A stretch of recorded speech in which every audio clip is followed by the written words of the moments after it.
You know the vibes. Welcome back to another episode of the Hoop Genius podcast brought to you by NBA 2K23. Myself, the original, the only Mo Moochie, no imposters out here. We're going to talk about that in a sec. Alongside, of course, Mr. BJ Armstrong. BJ, how you doing? Real name, no gimmicks. Now, I'm glad you say that because we have a very, very serious issue at hand. Oh, we have a very serious issue. I'm stressed out right now, BJ. Oh, someone out there is doing me dirty. Okay. Somebody, I don't know who yet, but I will find out who, has created an Instagram profile pretending to be me. Now, they're pretending to be me. They've gained thousands of followers pretending to be me. They're messaging people pretending to be me. So if you get a message on Instagram pretending like it's from me, it's not me. I'm not messaging no one. So if you get a message on Instagram, it's not me. It's someone, and we're going to find them. We've opened an investigation. And I will find you, and we will deal with you. Because that's not me. Oh. You can't, we say real name, no gimmicks. It ain't just BJ, that's real name, no gimmicks. That's me too. The one, the only, the fresh, the homie. You know the vibes. So, if you get any messages from me, it's a scam. It's a scam. Okay. Someone's pretending to be Mo Moochie. So I just got to let my people know, because I can't have my people being scammed by an imposter. A fraudulent imposter. Fraudulent. Had to let the people know that one, B. It's a very serious issue, man. Very serious. Man. Yes, you did. Very serious. Yes, you did. Well, yes, you did. Well, we got to get to the bottom of it. And I got to say as well, about 90% of the people that have messaged me saying, Mo, someone's pretending to be you, they all female. So ladies, be careful. Because the Don Dada ain't Hollywood. I'm staying in my house. I'm doing a podcast. I ain't messaging no one. So if you get a message, don't screenshot it. Don't tell your friends. Don't tell the world. It's not me. Just let me know and report the account. If you guys get a message or see the account, report the account. Very easy. Very simple. You know what I'm saying? Got to look out for the queens out there. Right. Can't have anyone playing no games. But moving on. Moving on to the NBA. Okay. Big news. Big news.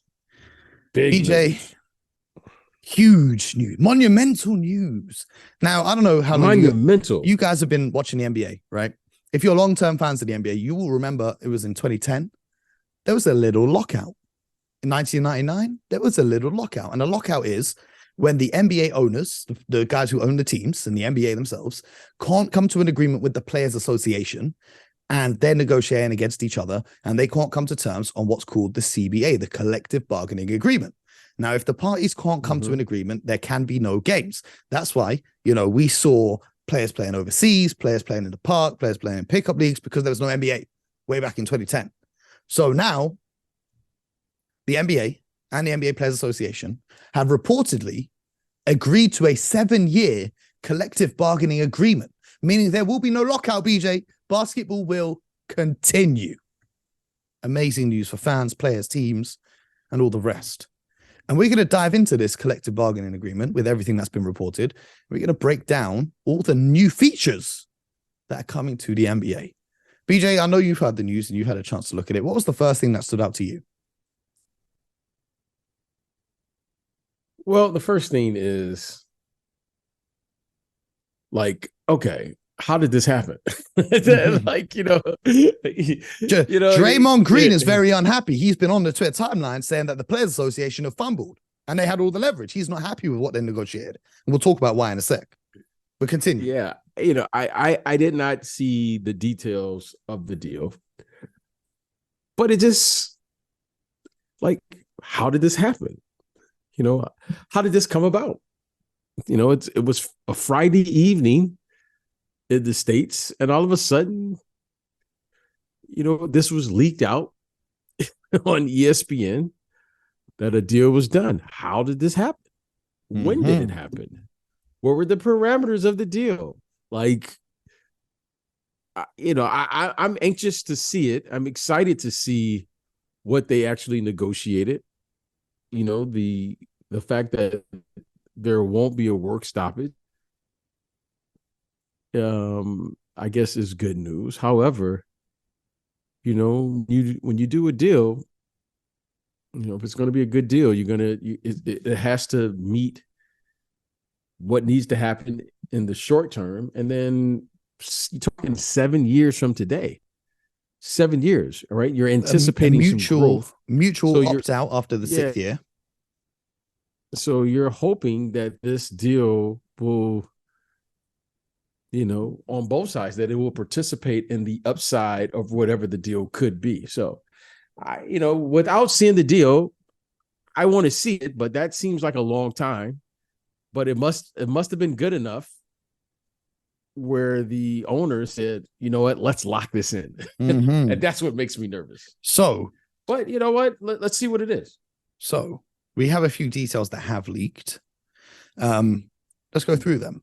In-season tournament, changes to the salaries, and the all NBA voting and awards voting. So let's start with the salaries, because that's what Draymond Green was unhappy about. The new CBA reportedly will include a second tax apron that will eliminate a team's mid-level exception when they hit the threshold, a 20% increase in the veteran extension limits, and a third two-way contract via the cap extension. So rosters are going to get bigger. They can have an additional two-way guy on it. They're eliminating the mid-level exception for the highest spending teams. So that means, for example, I think the Warriors, how they signed Dante DiVincenzo, they wouldn't be able to have him. The Celtics, how they signed Gallinari, they wouldn't be able to have him. The Clippers, who did they sign with their mid-level? They wouldn't be able to have them. So the highest spending teams are going to suffer. Am I right? Okay, sounds right. Yep, I think that's sounds right. I mean, it sounds right. Parity. That's what's reported. So that's the first thing. Do you think that's a good move for the league? Well, I have to put it in its proper context. So what's the reason? So what's the offset to that? Okay, so does that encourage the teams that are not in the luxury tax to utilize that mid-level? Like, what's the reason? I don't know the reason. I'm just listening and hearing reports like everyone else. Well, so what are they going to do then? So what does that mean for the other teams? Do you get a bonus? Do you get an opportunity to sign players if you don't? What's the offset here? So whilst tax-paying teams are losing access to the mid-level signings in free agency, Adrian Wojnarowski says the new CBA is expected to create more spending and trade opportunities for teams at the middle and lower spectrum of spending, and offer those teams larger trade exceptions and additional options in free agency. So assuming all those players who were signed by the top teams with the mid-level exceptions, they're now going to remain on the free agent market and give those smaller teams an opportunity to bolster their rosters by adding very good quality players to their teams. Draymond Green said that he's never seen someone go to a table with the assets that make an entire machine go and lose every time. He says he says a whole bunch of different things that the players have lost once again. One thing that will benefit the players is the extending of the amount of salary increase in extensions from the current 120% up to 140%. So, for example, Jaylen Brown, who a lot of people are talking about, currently is eligible for a 4-year, $165 million extension when his deal runs out. But with the new CBA, this could increase to a 4-year, $189 million, because instead of extending his contract by 120%, they extend it by 140%. So it's more money for the players who are signing extensions. Yeah, I'm waiting to hear what's the counter to these things. Like, okay, that's all the details we've got so far. Yeah. Okay. So here is, without knowing anything, guys there's only really 4 contracts, Mo. Let's just cut through this, all of the shenanigans here. Let's cut through all of the stuff. There's 4 contracts currently as is. There are the max guys. The max guys will always get their money, right? Mm-hmm. The Jaylen Browns and all of these guys, okay, they get 160, they get 189 million. Okay. Mo, what's the difference? You can buy the same thing at 160 million that you can buy at 189 million. What's the big deal? The big deal is, okay, let's get these guys who are doing the majority of the guys in this league are role players who are grinding, who are going from year to year. Let's just call it what it is. What are we doing for those guys? Because there's only 4 contracts. There are the max guys, deals, the rookie deals. There's the rookie deals. There's the mid-level guys, and then there are the minimum guys. Okay. And speaking of the minimum guys, just to jump in real quick, more details I've just seen from Bobby Marks. The highest spenders aren't going to be allowed to send cash in deals. So they can't just send a pick and cash considerations in exchange for a player. They can't trade first round picks that are 7 years away. And they can now not sign players in the buyout market, which pertains to players on those minimum deals that you talk about. Yeah. Okay. Okay, great. However, what are we doing for the guys, the majority of the guys?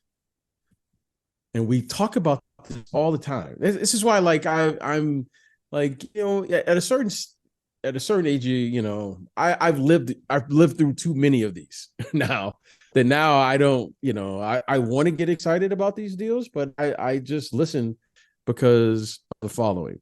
The majority of the players who play in this league are role players. That's a fact. Okay. Every team has 2 or 3 guys that are max players, or players who are, you know, they'll be able to play and play with a certain amount of freedom. The other guys have to fill a role. They have to play their role. You have to buy into your role. And you want to take care of those guys because those are the majority of the guys who are working in this league that are allowing the league played at the level which we say this is the best league in the world. That's the majority of the guys. Now, what are we doing for those guys? All right. So on one hand, you're telling me, Mo, that the teams who are willing to pay to go in the luxury tax, which means, Mo, those teams are trying to win.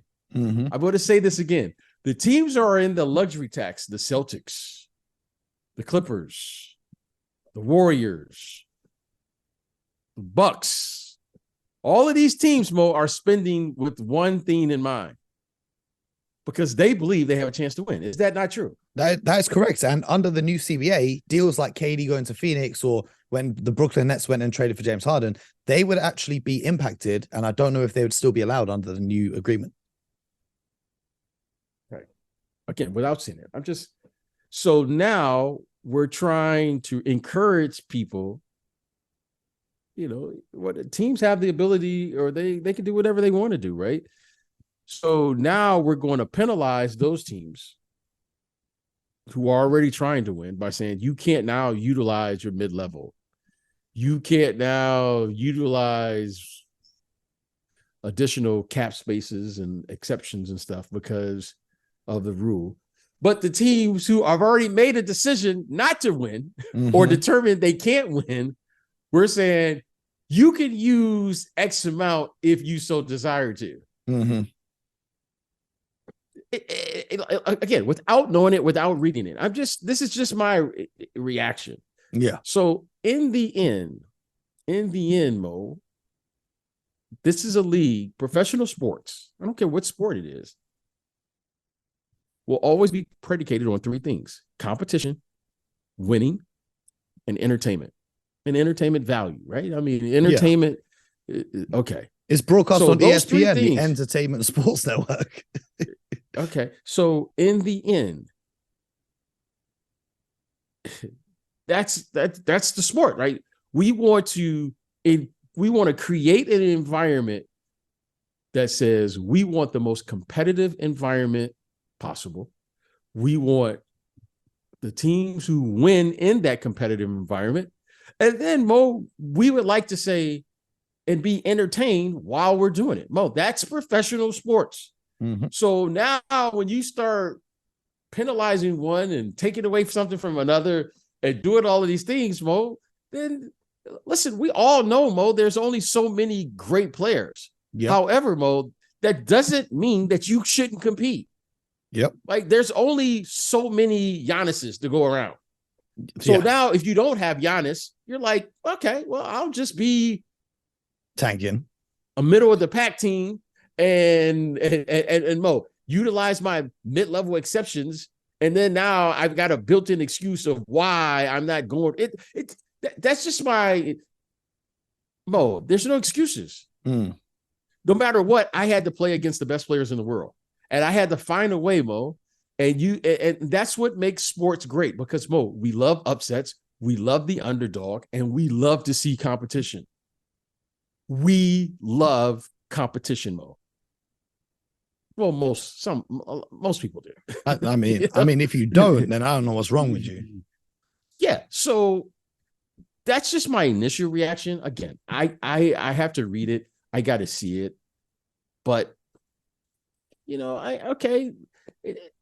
like, here it is. Like, Mo, let's play. Let's get out and encourage everyone to go out there, Mo, and build a team.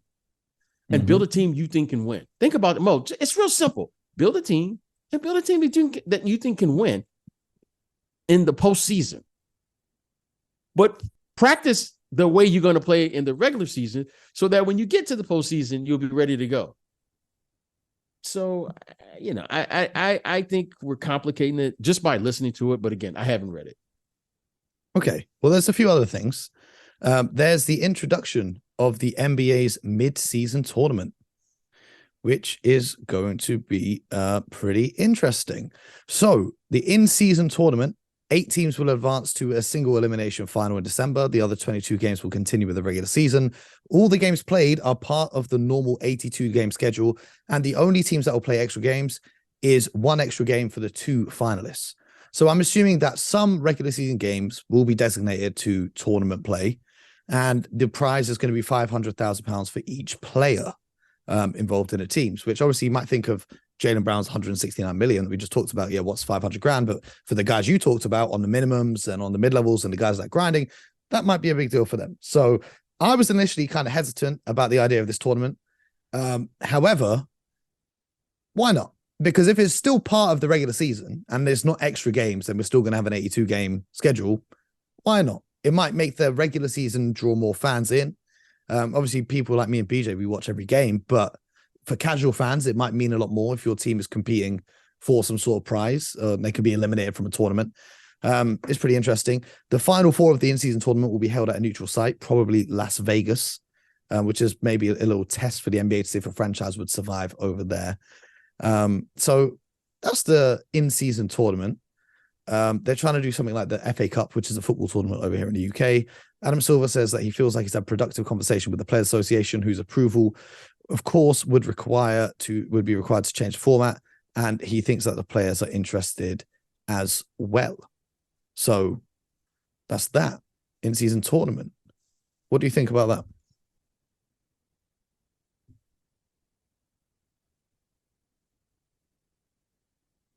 Well, again, I have to see it.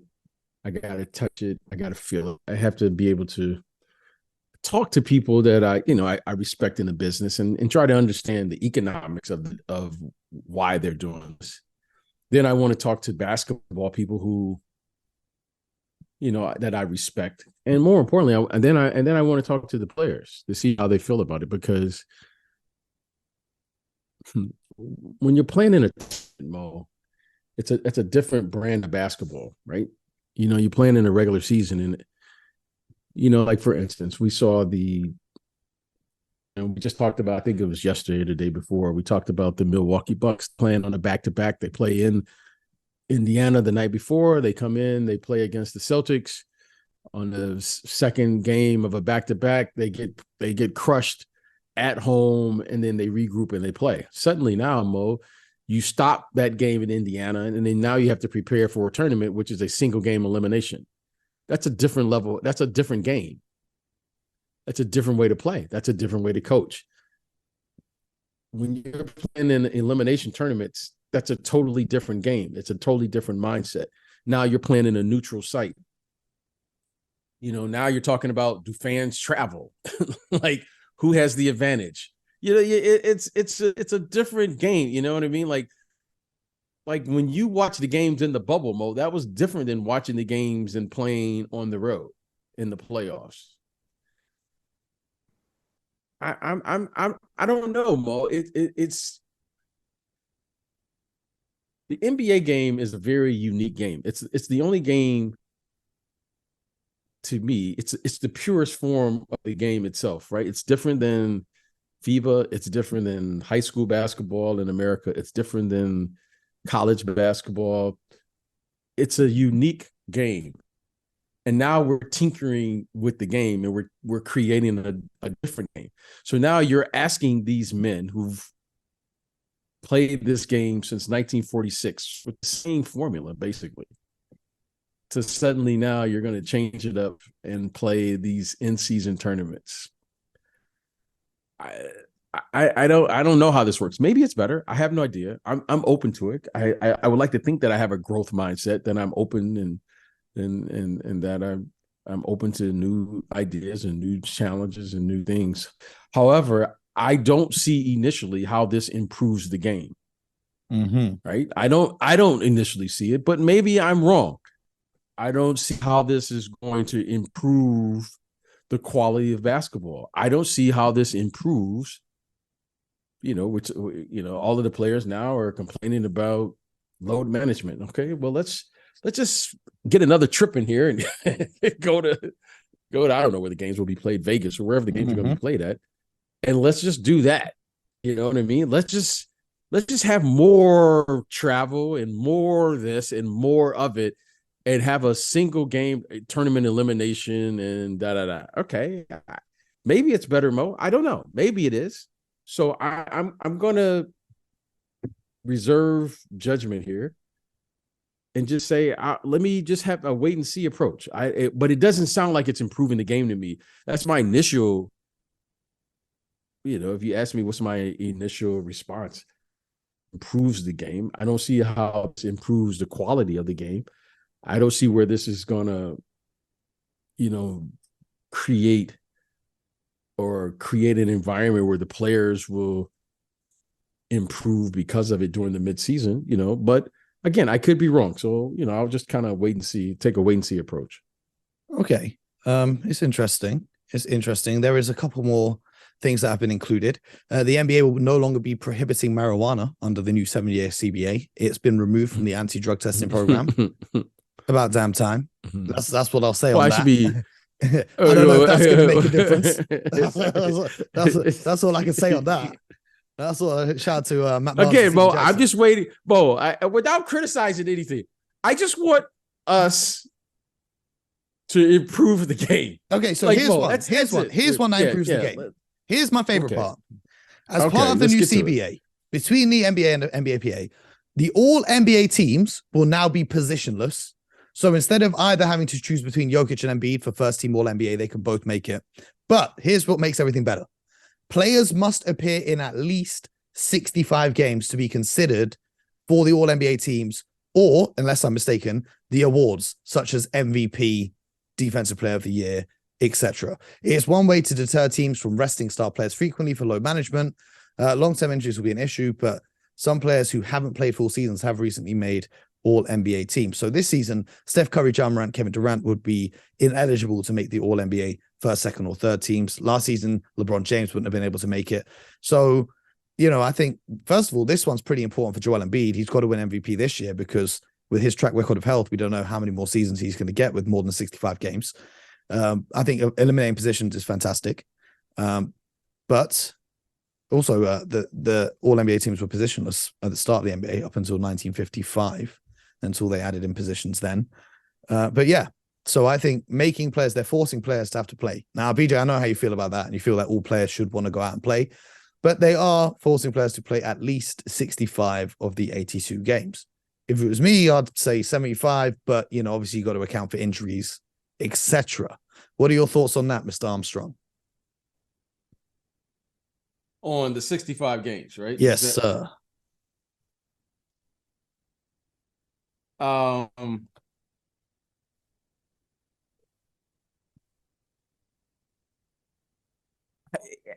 I know, but this is a hard one for me. Okay, and but before we jumped on today, I like to refresh myself from time to time with like coaches' manuals and playbooks that players I've played against over the years, right?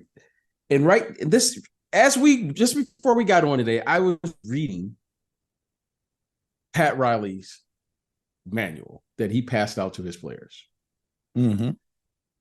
And I would always do this with players I played against, and because I always like to know like people's philosophies, right? And as you were saying that, Mo, it just reminded me of I'm reading in this manual right now, right, by the legendary coach Pat Riley, and I was like, God, Mo, like I was just thinking about you. I was like, so now if you don't play 65 games, you're not eligible for the MVP. Well, my initial thought is, who cares? Like the players have already said they don't care about the awards. They don't care, right? Mm-hmm. Well, they do. I mean, okay, some of them. Okay, that's fine. Joel Embiid clearly cares with the interviews he's been doing. Okay, so all right, Mo. You could say one thing, but you can do another. Your words, your actions, and your behaviors have to all be lined up. Of course, you're going to say what you want to say, but if you're not doing it, right? It's one thing to say you want to be the best, but then you load manage. Well, it's not lined up. Mm-hmm. It's people can say whatever they want to say. I mean, since when? I just take people say a lot of different things, right? That's why trash talking is great. People are just talking. Who cares? Like Mo, who really cares? Like you're out there trash talking. Okay, who cares? You're just talking. All right, that's fine. I don't have a problem with that. That makes it fun. Okay, all right. Mo's good at trash talking. Okay, good for him. When he's gonna start playing? Well, you calling me out. Calling me out. This is hitting a little too close for home. That's what I'm saying. The trash talking sounds good, but when you gonna start playing? Well, he's talking trash. You know, he's great at that. Okay. In this manual I'm reading right now, as you were talking, I just went back to the page where I stopped reading when you and I jumped on. It says, quote, I'm just going to read this, and then let's go back to your question. This is Pat Riley. This isn't me. He says, I am flexible except in two areas. Every player must play hard every time he is on the court. Every player must play unselfishly. Now, that seems simple enough to me, Bo. Yeah. I mean, Mo, it's basic. Mo, it's pretty, Mo.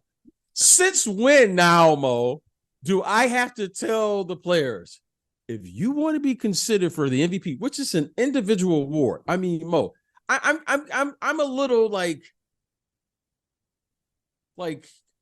as a player who played, as a player who played with MVP caliber players, Mo, I felt an enormous responsibility to help that player achieve an individual goal within the framework of the team. Yeah, we spoke about this and vice versa. Yeah. So now when I am encouraging players to say, if you want to be eligible for an individual award, that just seems counterproductive of everything we do. I can't think of a greater thing, Mo, than to be a part of a team and to play on a team sport and try to achieve something, which I'll go back to the formula that we said at the beginning, that I said at the beginning. You want to compete, you want to win, and you want to entertain. What part of the game now is I got to play 65 games to get an individual award? What part of the formula is that? Mm-hmm.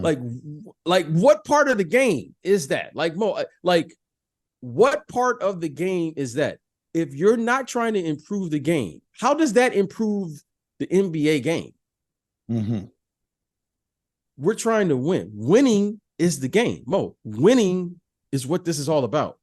You can do all of the other stuff that everybody can bring their own agendas or whatever there is.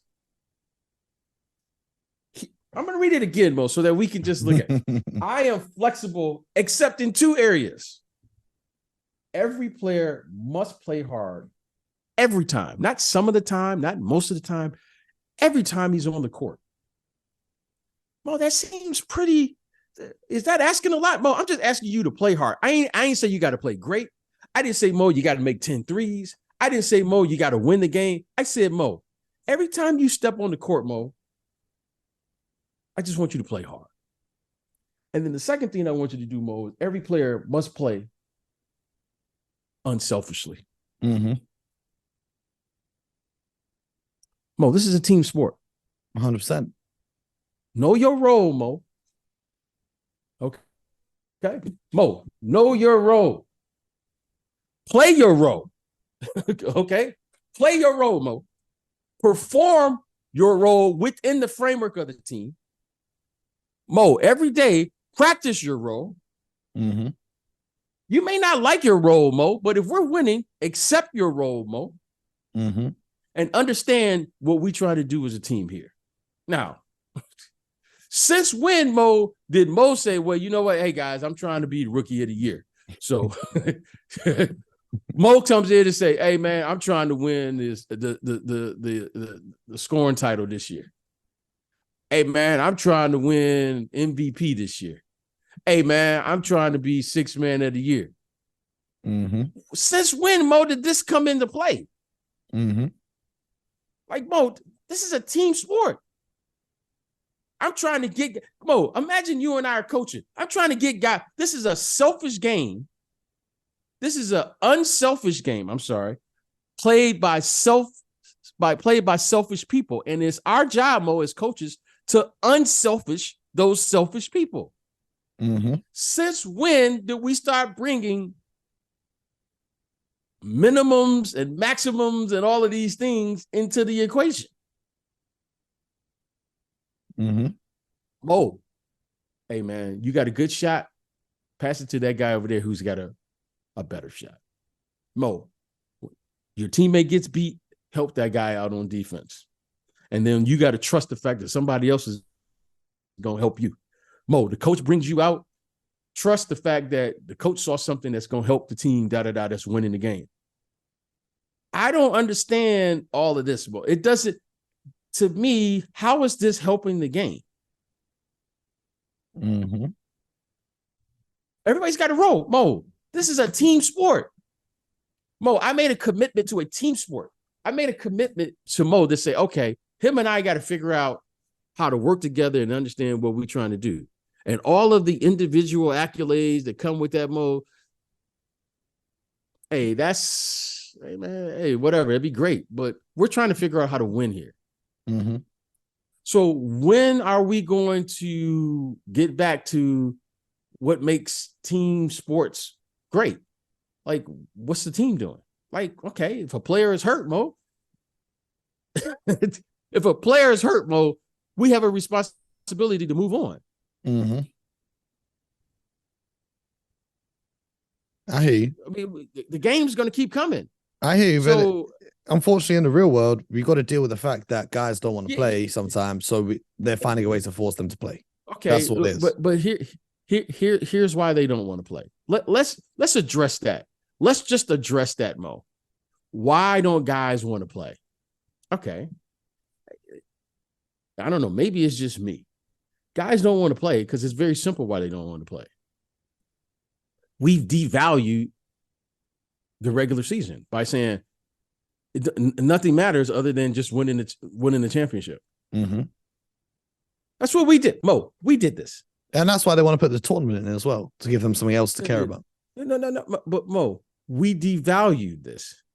I didn't say we were right in this. Now, if you want to ask me what my opinion is, okay, I'll give you my opinion. If you were to ask me, not that you care, but I'll give you my opinion. We always care. I'll give you no one really cares, because if they would have cared, they would have asked. No one really cares. We've devalued the regular season. We devalued the regular season because we've kind of lost our way. You know, a great coach, he just reminds the players what they already know. You know, Mo, that you probably, if I come down, Mo, and just took a ill-advised 3, mm-hmm. Does the coach really have to scream at me to tell me to pass the ball because Mo was standing on the basket with nobody there? No, he's just there to remind me, hey, BJ, might want to pass it to Mo, who's open under the basket. Mm-hmm. We all need mentors and guidance and coaches and people to remind us of our selfish behavior and say, hey, all right, I get it. You were hot. You made your threes, but you might want to tone it down a little bit, BJ, and let's get back to the basics. You're right, coach. Okay. We just need to be reminded of this, Mo. What makes this league great? Because the main thing that made this league great was, Mo, we always maintained the main thing as the main thing. What's been the main thing about the NBA? 82 games. That's the main thing. Mm-hmm. Mo, the main thing of the business of professional sports in the NBA is the 82 game schedule. Mo, you can play 82 games and not play in the playoffs, and you're fine. You can play 82 games, Mo, play bad in the playoffs. You're fine. You can play 82 games, Mo, and play better in the playoffs than you play in the regular season, and you're fine, Mo. You can play 82 games, Mo, lose in the NBA Finals, and you're fine, Mo. But you can't do any of those things, Mo, and not play the main thing and not do the main thing. Mm-hmm. Mo, this isn't astrophysics. The main thing has to maintain or be maintained as the main thing. Since when, Mo, do I devalue the main thing just to do the other thing? Because people say, well, you got to win a championship. You can say what you want to. Let's take Charles Barkley, because everybody wants to remind him that he didn't win the championship. But Charles Barkley always did the main thing. Mm-hmm. He competed. The main thing, 82 games. The great players, Karl Malone, okay, John Stockton, they did the main thing. The main thing has to be maintained. That's what this business is all about. Since when, Mo, do you say, well, I don't want to do the main thing. I just want to show up in the playoffs. The main thing, what makes professional sports different than any other place, is the 82 game schedule. The reason they don't want to play because we devalue the main thing. The regular season doesn't matter. You know why it doesn't matter, Mo? Let me tell you why it doesn't matter. Okay, let me just give you the main example of why it doesn't matter. Because everybody knows the following. We play one way during the regular season and we play a different way in the playoffs. Is that not true, Mo? Yeah, that's true. Okay, so if I can see that, just little old BJ can see it. I'm not running the team. I'm not coaching the team. I don't play in the NBA. Why are we playing one way in the regular season now and a different way when the playoffs start? Because we devalued how to play. We devalued the main thing. So the reason, Mo, that these players don't want to play in the regular season because they're like, well, he knows that you can't play this way in the playoffs and win. So why am I going to waste my time running up and down shooting threes? I can't shoot as well as Steph Curry anyway. But when the playoffs start, when we play a different way, I know I got a chance. Mm-hmm.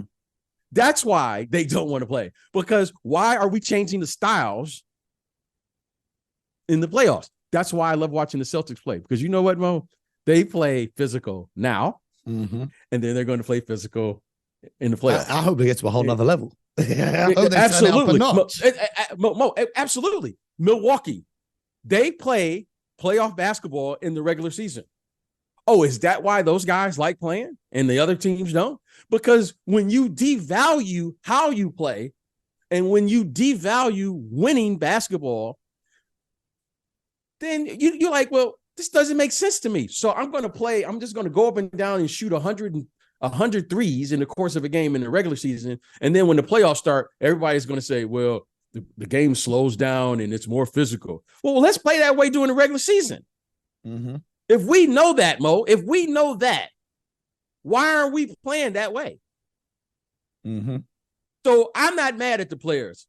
If you want to ask me my truth, which no one has, but if you ever ask me, are you mad at the players for low management? I would say no, because they know the players are too smart. They know, well, I ain't going to play this. I don't have a chance to win playing this way. Mm-hmm. That's why they don't want it. They were like, well, once the playoffs start, I'll play. Because you know what? Not everybody trying to win. That's what makes me upset. Why are we playing a different way in the playoffs? And when people say that, it drives me, and I don't even drink, Mo. It drives me to drink. Because why are we playing? Oh, well, the game, we know the game is going to. Well, if you know that, then Mo, let's use the 82 games as a dress rehearsal so that when we get to the playoffs, a la the Celtics, a la the Bucks. That seems like a lot of work for guys who know they ain't going to be in the playoffs or be at the end of the playoffs. Exactly.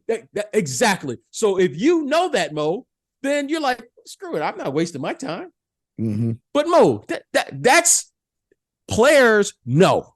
Okay. And I will never, ever forget that. That's the one thing, Mo. That's why I'm always reserved about what I say. It's because I want to see what the players are saying. Because you got to listen. Like I have teenage kids, right? Well, they're not teenagers anymore. They're in their 20s now.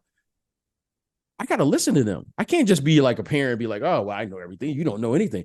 What are you saying? What are you trying to say to me? Why do the players not want to play? You know why they don't want to play, Mo? It's because they know you don't know, and you've devalued them.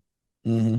So they're like, I'm not wasting my time. Well, if you were playing a playoffs brand of basketball in the regular season, Mo, mm-hmm. those players would play because they all know, like, hey, man, I got to get as good as I can possibly be so that when we do get to the playoffs or we do get to the play-in game, why are the games now, Mo, being played differently now than they are in November? It's because now possessions matter. Now, Mo, people are like, okay, hey, Mo, we got to get Anthony Davis. We got to get him established on the box. Yeah. So how do we go one game where Anthony Davis has 8 points and doesn't touch the ball to all of a sudden now he touches the ball every time in the paint and has 38 points? The other night I just watched it. So what is different now, Mo? You know what's different now, Mo? Postseason's right now. Everyone's playing. There you go. So I'm not mad at any of these players. I'm not mad at it because the kids are telling us, these young men are telling us something that we don't want to listen. I get why the Golden State Warriors shoot a lot of threes because that gives them the best chance to win. Mm-hmm. But the other 29 teams, y'all don't have Steph Curry and Klay Thompson. Okay, maybe Damian Lillard can play that way, but the rest of y'all, Mo, you got to do something that plays to your strength.